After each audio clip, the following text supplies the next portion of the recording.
Welcome back. Yes. To COVideos, our feature where we talk about classic and modern films for your quarantainment. Yes, coin that term. Just sounds like more of a, like if they really have to grab you and put you in a quarantine, it's because there's containment. Yeah. There's quarantine. Yes. This is like quarantainment. It all sounds bad. You're right. It doesn't sound very good. Yeah, nothing's really great about it, but that's why we're here. Hopefully to make things different or a little better. Yes, exactly. Oh. Hooray for Hollywood. Yeah. Oh, what makes you say that? Well, because sometimes you finish off a film like Taxi Driver and you go, wow, well, what do you want to chase that with? Todd Browning's Freaks? Cool. Great. Yeah, I know, right? But so glad we did. And we'll get to that in a little bit. Do you want to talk about the movie that you picked for this show? Yeah. Which we'll never do again? For that specific reason? Oh, say what our picks the temerity, the arrogance of us to just say, to call our shot last week. Yeah. And then getting to the end of Taxi Driver being like, man, I don't want to watch something depressing. Here we go. Anything but. Yeah. Just The Wizard of Oz. Anything. Freaks. Yeah, I know. So we won't be doing that at the end of this show, but I think it worked out okay still. Yes. So my pick was Taxi Driver, as you mentioned before. Yeah. And so my list, of course, are films that I haven't seen before but have wanted to see. Yeah, I know. It's a doozy. I didn't know much about Taxi Driver other than... Stop. What did you know? I'm just going to get to that. Okay, but You literally stopped me. Yeah, all right, fine. I knew it was starring Robert De Niro. I knew he drove a taxi. You knew someone was talking to him. Right. And I knew something bad happened. That is basically all I knew. I think maybe I knew he kind of went crazy or something like that. But yeah, that is the sum total of what I know. Which, when you think about it, really isn't a whole lot. Did you know that it is basically the journal or dialogue, monologue of pretty much theoretically every school shooter, movie theater shooter? It is... That became very clear to me. It has the weirdest resonance now that maybe I missed the think pieces, but I feel like no one is talking about or doesn't want to talk about because they don't want to sully Taxi Driver. And I don't think it sullies it at all, but I think that Paul Schrader was like onto something like before the word incel existed. Like that's what's going on here. Absolutely. Like this is a guy who, no matter what's happened to him, and definitely, we don't even... I like that it takes his service for granted. Like, he got out... Yes. Oh, you got out of the Army in 1973? Oh, what happened in 1973, right? Right. And so we just take for granted, and then, the huge scar that he's got on his back that we never talk about. Like, we get it. Like, he is dealing with stuff. We understand that. Right. But it just goes from there into some other thing where we're not sure... What's going to happen to Sybil Shepherd here? Like, we don't know what's going on with this. And I mean, yeah, like you said, like he's clearly dealing with stuff and he's taking medication, but I don't think he's definitely not seeing a psychologist. Yeah, and as much as you think of like the whole kind of incel bit, like I'm keeping a journal, somebody's going to wash the rain off or scum off the streets or whatever. Right. And having like a table full of prescription drugs. Right. As much as you think of that as being like hackneyed shorthand in the 21st century for this guy's got problems, like if Joaquin Phoenix, and he does, just has a table full of drugs, you think like, okay, all right. But this is 1976. Yeah, I think this maybe is like the heyday of I'm shorthand. okay, you're okay, and like the sort of advent of like not only psychology, but like pop psychology, and so I don't feel like the movie. Maybe it is. I don't know, but I don't feel like it's making a comment just yet. It's just showing you. It's just showing you if you're where paying he's attention. At. Yeah. Well, that's a lot of pills. Yeah, and then he buys a lot of guns. Yes, he certainly does. I mean, it's not just one. And he passes up on the 4. caddy. It was a caddy for $2,000. I know. Pink slip and everything. Yeah, well, Blew he doesn't want to deal with that in New York, and I can imagine why. I mean, you have to pay for parking, and anyways. Yeah, well. He already drives for a living, so why does he want another car? Yeah.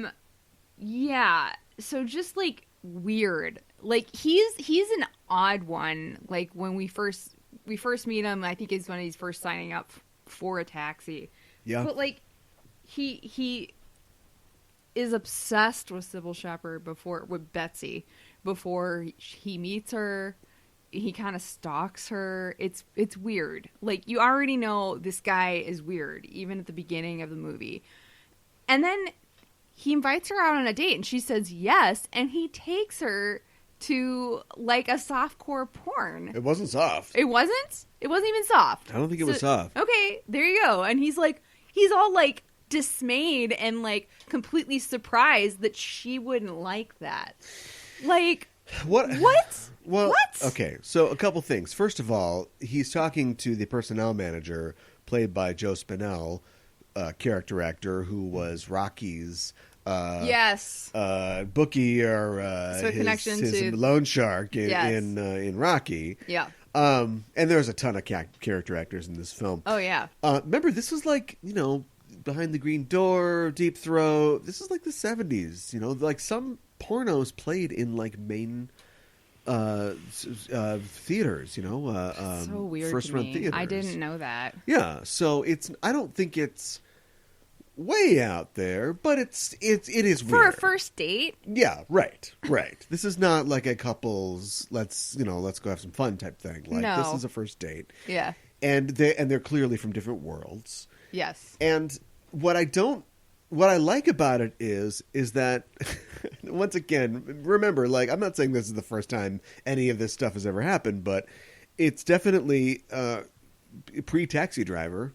Literally, right? Mm-hmm. Whereas, like, if any of this happens now, it's all just referring back to Taxi Driver. And so right. I like the fact that I, personally, for a film that is about as old as I am, and am unable to detect it winking at us at all. Yeah. So, yes, it's weird that he does this, but he doesn't, like, act super weird about her reaction. The camera doesn't focus in on him going, what's wrong with this bitch or something like that. No. He's just like, well, I don't know anything about movies. And, the normal person in you goes, dude, what? But also, he yes. could just be... a weirdo? Yeah, he could just not get that this... I mean, he clearly, even though he subsumes this desire, like, he clearly wants to bang this chick. She's hot. Yeah. But, yeah, it's hard to, at first, to judge him for the things he does. It's just like, why did you do that? That's just okay. That's weird. Mm-hmm. And later on, he's got a mohawk and he's got 8 guns on him, and you're yes. like, okay, well, you got a problem. I know how we got here, but yeah. But I like that, and clearly it's supposed to sort of, I think, mirror the scene that we see before, where Harvey Keitel is dragging Jodie Foster around, and it's yes. weird. And then later on, Sybil Shepherd's like, well, I want to get out of here and get in a taxi, and he's kind of dragging her around. And the movie doesn't, like, beat you over the head with it. No, but you see these you get it. sort of parallels in the violence towards women. But, yeah, then it kind of takes a turn. Kind of goes off the rails. And, wow, Jodie Foster is so young in this. 12? Holy cow, really? Wow. She was the youngest person to be nominated for an Oscar until Anna Paquin was at 11. Right. 20 or so years later. Right. Wow. Yeah. But there are a lot of names in this. A lot of actors, like Martin Scorsese. Yeah. Martin Scorsese playing a weird little man. You weird little man. In your own movie. Like, very disturbing. See the light up there? See? That's my wife's up there. And she hates Marvel movies. Because I like theme parks.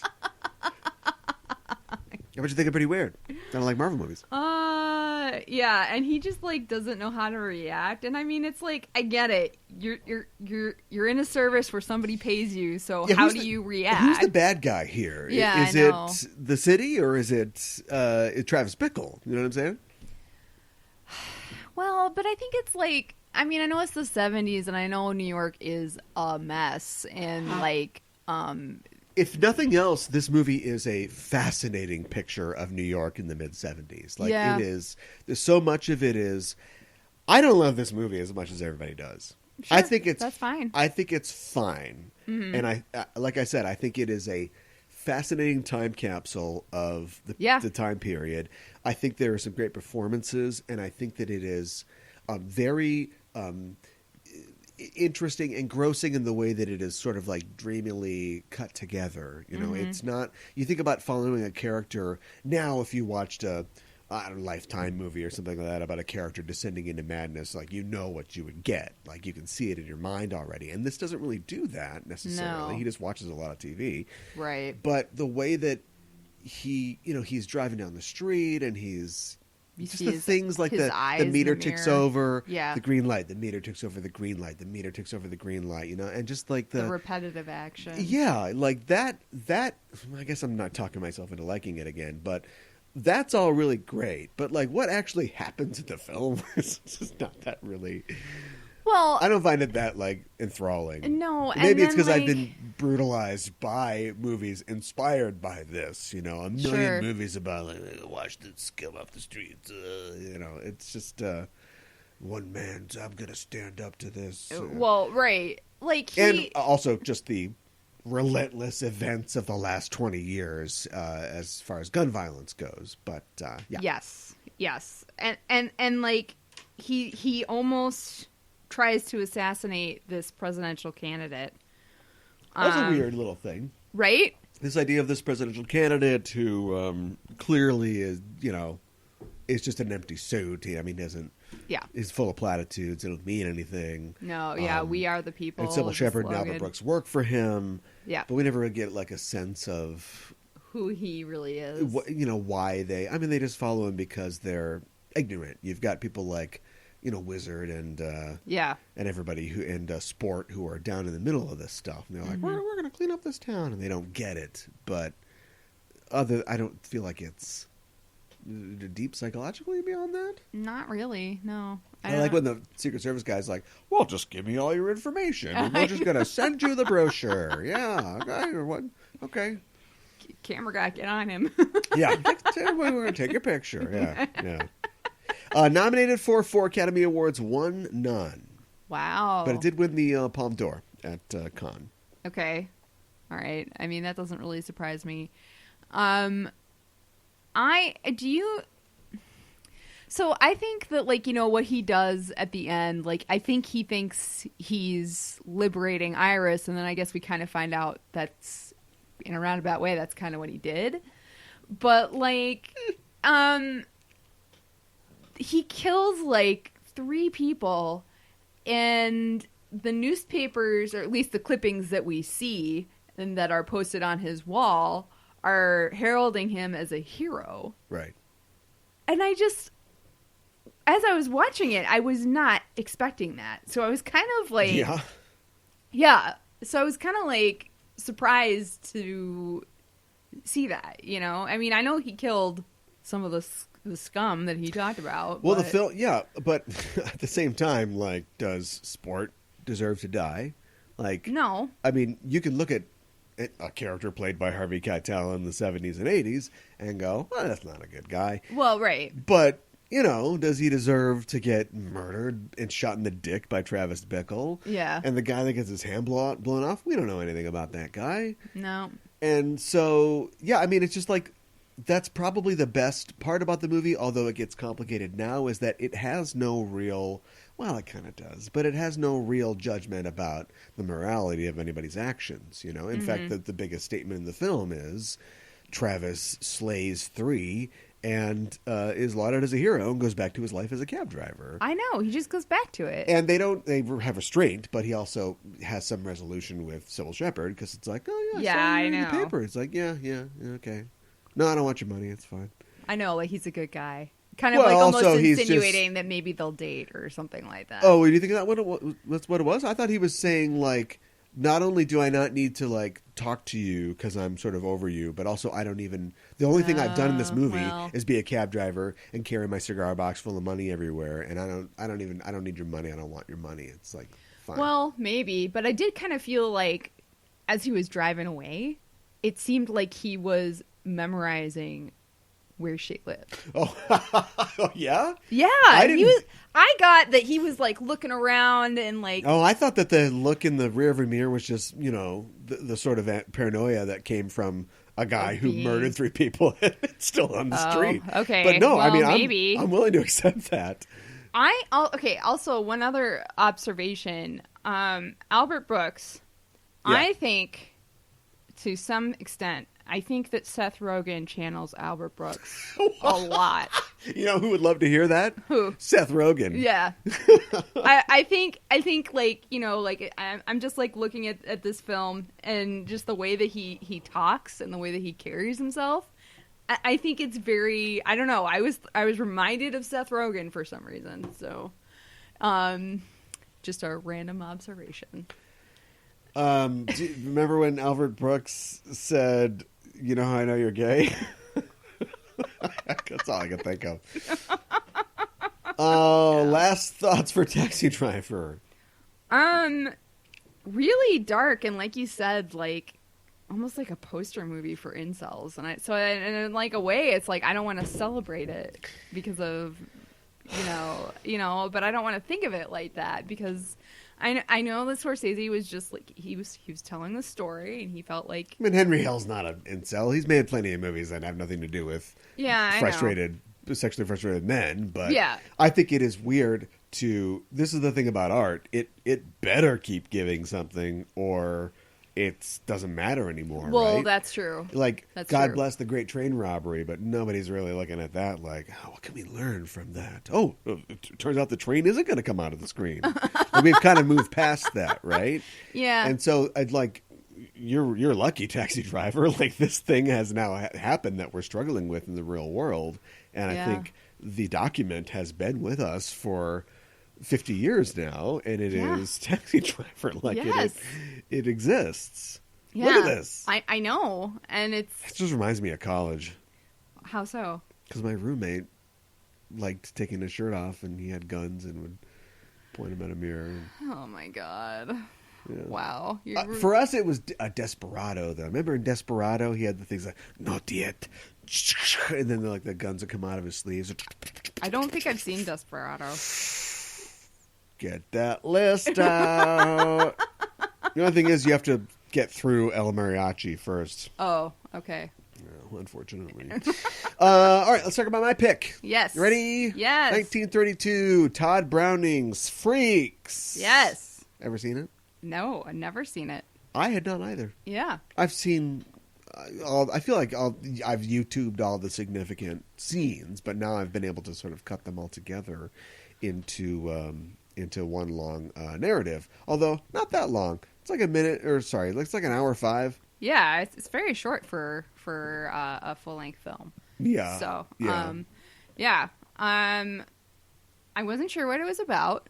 I suppose I should have maybe guessed. I don't know. I mean, to me, like, I feel like nowadays in our narrative, freaks can mean a lot of different things. Maybe in 1932, it only meant circus folks, but I feel like wait what? I don't know. I feel like freaks and geeks. It's not necessarily complimentary. Well, it's not complimentary, but I don't know. I don't know what I'm trying to say here. Okay, I'll take it over. All again. right, please do. Anyway, I as somebody who doesn't know a lot about this film, I don't know a lot about the story behind the film. Sure. And so I'm not going to bother to get into it. Okay. Although I do know that Todd Browning made Dracula before this. Yes. And like we said on the last show, he made Dracula, huge hit, ton of money. What do you want to do, Todd? Freaks. Yeah. It's like, you just don't want to be a success, do you? You want everyone to hate you. Would it be weird to say that I liked this more than Taxi Driver? Maybe. And I identified with the characters more than Taxi Driver? Wow. Well, not that you want to really identify with Travis. So no, but I identify with some quote unquote freaks who are just sick of this shit and are gonna crawl under a under a wagon with a knife in their teeth. I know. Yeah, a weird, but rather, I guess, straightforward narrative. Yeah. Like the idea of a vamp, or the evil woman character played in this case by Olga Beklanova as Cleopatra. That's all. We get it. Like, woman swindles man out of his fortune, and poisons him and tries to get it. Yes. What you didn't count on was the freaks. Yes. Who all sort of step in. And I think that, oh boy. So it's only an hour long, which is pretty short even for the 30s. And I don't know what the realities of shooting it were, or if they had ideas for subplots or something like that. But there's just not a lot of subplots. No. And I think that there could have been. I think that's a shortcoming of the film. I think this could have been a feature length. There's definitely enough characters that we could have seen more from them. Yeah, definitely. Yeah. Even when you think about the fact that, like, Lelia Hyams is Venus. Yeah. And Wallace Ford, like Wallace Ford was not like a movie star, but he was like a performer and was in movies, and he was like a vaudeville guy. They don't really have like any of a story at all. It's not really their story. It's like Hans and Frida's story. Yeah. Just giving them give the Norms something to do. Right. I can't believe I'm saying.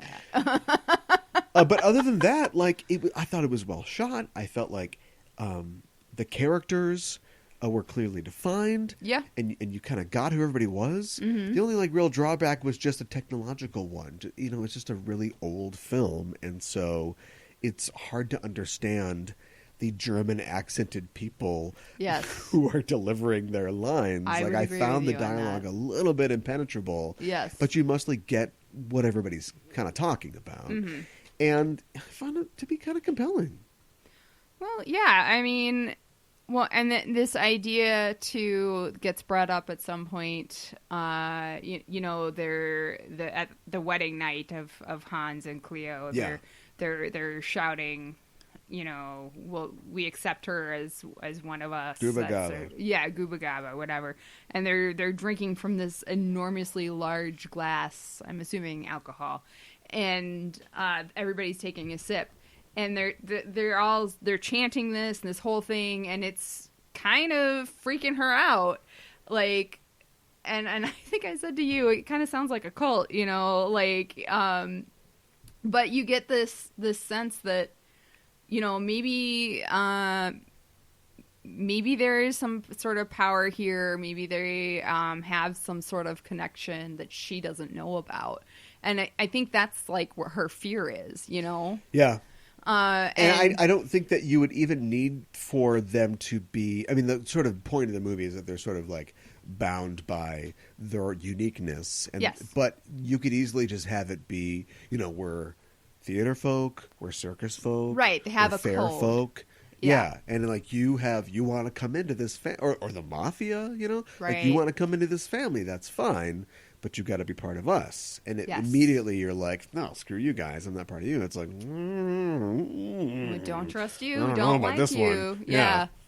Exactly. It turns out you're poisoning Hans. Well, you're in a lot of trouble. Yeah, exactly. I love the fact that, the climax which is never resolved, really. I mean, in fact, the denouement feels tacked on. It feels shot at a different time. They just kind of go to Hans' house and they're like, yeah, right. Oh, that was crazy. And no idea how much time has passed. No. But like the climax, when they're driving the wagons through the rain and everything. Yes. And it seems like, Hercules is like up to no good. Mm-hmm. Also, all the quote unquote freaks were all there ready to go too. Like, I know. We don't see them like sharpening their knives, but we get the idea that like, they know what this night is for. Right. We're gonna finish this thing. I know. Like, who is driving the wagons? That's what I want to know. You don't ask questions. The ancestor of Travis Bickle. Oh, whatever's going on in the back seat, you just keep driving the car. No. That's what it is. Oh, I think you're right. That's the connection between these two. Yeah. What'd you think about Harley Quinn? I mean, Venus. She's like, I'm working on the circus. And then at one point it's like, hey, take this huge hammer and hit me. I know. Yeah. Oh, I didn't even think about that. Oh, Bruce Timm, I got something else to ask you the next time I run into you. She does have beautiful blonde hair. I think I know what's going on here. It's never really clear, and I think this is maybe you got this. I don't know. What does Venus do in the circus? I never really got that. Like, because that's the only thing that's not clear. I just imagine that she, is she sits on an animal or something, or she's just, tightrope walker. Or decoration something. For one of the acts. Yeah, but we never really find out what she does. Yeah. And I guess I would say that's like one of the only things, just because I think we know what everybody else does, even if we don't see them actually doing their act. Yeah. For the most part, I mean, you kind of get what everybody's act is. Yeah. Except a lady becomes a chicken at the Yep. end. Yep. Somehow, because they're freaks and their powers, they did it somehow. Like Hans didn't want them to do it, but they did it somehow. I don't know how, but yeah. Anyways, I don't know. I don't know. I think we're supposed to understand that she has been punished by everyone and mutilated, so that she looks like a chicken. Yeah. So they cut her tongue out and they tar and feather her. But you can't permanently tar and feather somebody. You have to keep reapplying it. Yeah, right. Let's just kill her. It's weird. Let's just kill her. Yeah. Let's just dump her in the orchard. Right. But anyway, yeah. So I was just watching it and I'm thinking, wow, if I was David Lynch, I'd be hard as a rock right now, because I know where a lot of his influence comes from. Oh boy. Remake Freaks, cowards. Yeah, why not? Do it. Yeah. Boy, it's real ironic. Maybe you couldn't call it Freaks. You might not. I feel like this movie is 100% completely respectful to everybody with differences. Yes. In this film. I think so too. Yes. It's called Freaks, and we are kind of watching it because there's a guy, with no lower half, cruising around, and then he pulls a knife. No, he pulls a gun, which is awesome. I know. But otherwise, it just takes everybody, completely for granted, or just, as a performer. Yes. Which I think is great. And there's another show that does that, which is really great. And if people don't remember it and haven't seen it, they should check it out. It's called Carnival. It's on HBO. Ronald D. Moore, I think. Oh, really? Created it. And it unfortunately was canceled after only 2 seasons and never wraps up. But yeah, it's about a traveling carnival in the 30s. And sort of dealing with possibly spiritual and magical things, but also kind of Lynchian. Michael J. Anderson, the doppelganger, the guy from Twin Peaks. That wasn't in the sequel because he's kind of an asshole. Oh, that guy, yes. He's in it. Wasn't he the silent guy in Mulholland Drive too? Yes. Well, he had the thing. He's like, gotta find the thing. The voice thing, yeah. Excuse me, and Clancy Brown is in it. Got that? Dry throat. Okay. It's not COVID. No. That's pretty good. There's also a book by Catherine Dunn called Geek Love. Oh, yes. You've talked about that before. Which is a really great book, and it doesn't really explain, because it's modern day or 80s whenever it was written, doesn't explain why carnivals still exist. But anyway, okay. I felt like somebody was working on an adaptation of that, but I think that would be a really great thing to pursue. But favorite part? Oh, my favorite part? Yeah. Let's see here. Wow. Well, I really didn't like Cleo, but I wouldn't say like her as a chicken because I didn't necessarily love that. Maybe like when Frida comes in at the end and her and Hans are gonna get back together. Yeah, they were great. Yeah, they were. I liked both of them. Yeah. They were siblings. Oh, you're kidding. Yeah, they were part of a quartet of siblings. Oh, wow. All with dwarfism. That's kind of weird. I mean, I guess they never had him kiss in the film, so it was they were just loving towards each other. You know, Jason and Justine Bateman. Is it a Nelly or get the family discount? And so they had been performing since like the 1910s, and so they were probably in their 30s like when this is made. But okay, they were both really good. Yes, they were. I thought they were really good. Yeah, I like when he like figures out that she's poisoning him, and he gets all these boys in there, and he's like, "Give me that bottle." She's like, "Oh shit!" I know, and he's got his crew with him. Yeah, and they've got weapons. So I liked this part early in the film where I think it's Venus, but we never actually see anybody perform, which is an interesting choice because maybe they couldn't afford it or get extras in to be in the audience, but it's all conducted backstage. And so near the beginning of the film, people are coming off stage. The stuttering guys, who's coming off stage. Right. The clown, Frozen over there, is coming off stage. Yeah. And then like Venus is like, there's a seal, and she's like, "All right, come on, get up there." Yeah, that was and the seal's like, "All right, no," goes up in the thing. It's like, just like work. Another day at the circus. Yeah, that was a great moment. That was the only animal actor I think they had in this. So yeah. Man, once again, and there won't be any sequel to this because we'll be moving on to some other film, but just know that I'm going to learn a bunch about this film, and maybe someday I'll be able to talk about it. I think that's great. Yeah, in some other capacity. I think there's a lot to learn. I think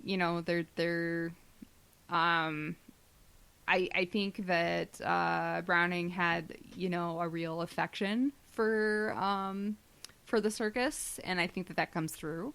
And but you got what? Well, I was just going to say, like, you have to remember that this is coming out right around the time where people are like, see, think about eugenics is, if you don't want a half man, you just got it, and if you don't want a pinhead, boop, you got it. I see and what so you're saying. You know what I mean? Like we haven't like found the concentration camps yet. They might not even be existing yet in Germany, and so this is a time when people were very cavalier about who should live and who should die based on some arbitrary standard of fitness. Okay, and sure. Todd Browning is out here making a movie. He's out here making a movie showing people just living their lives, who are not like you. And so, I mean, it's like, I think that's pretty cool. It is pretty cool. Yeah. Take the knife out of that guy's mouth. Like, you gotta make everybody look presentable. Come on. Yeah. Well, Hitler's coming. And I like when you turn to me too, because there is that scene in Taxi Driver where Sybil Shepherd is talking to Albert Brooks and is like, "Can you light this match with your three fingers missing?" Such a weird coincidence. And like he couldn't do it, and he was really struggling with it. And she was like, "Well, the guy at the newsstand can do it." And then they show the guy who has none of his limbs, and Prince Randian, the living torso. He's able to light a match. And then light, I don't even know if it was maybe it was a hand-rolled cigarette. I don't know. Well, okay, so here's the deal. Yeah. I have no idea how he rolled that cigarette. But, yeah, he's talking to the half-man guy. I don't know what else to call him. Well, right. And they're just talking about, I don't know about this Cleopatra. And he's like, yeah, well, what are you going to do? And he's just smoking his cigar, yeah. Yeah. He actually was supposedly brought to America by P.T. Barnum and spent a lot of time on Coney Island and was in the circus for a long, long time. Oh, wow. Yeah, I mean, I guess I wouldn't be surprised if most of the actors in this had lives in the circus or carnival. Oh my God. What? So I cheated. I went on Wikipedia. He could roll and light cigarettes with only his lips. That's crazy. And he could shave himself. He could paint and write. And he had 4 children with his wife. Wow, good for him. So lived a very full life. 63. Yeah, 63.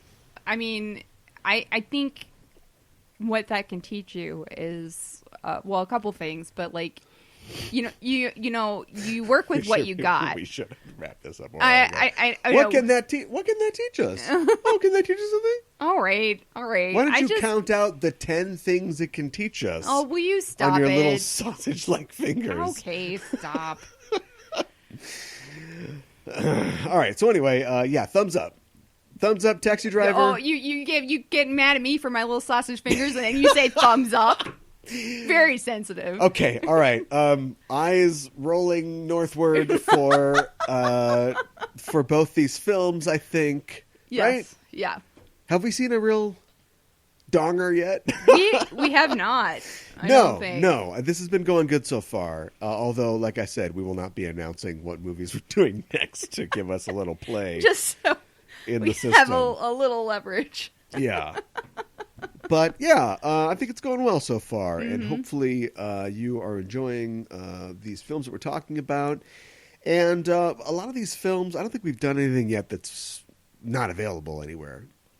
Freaks. I don't think so. Actually, I can't remember where I got Freaks. I think I've had Freaks for a while. Okay. And don't ask me where I got it.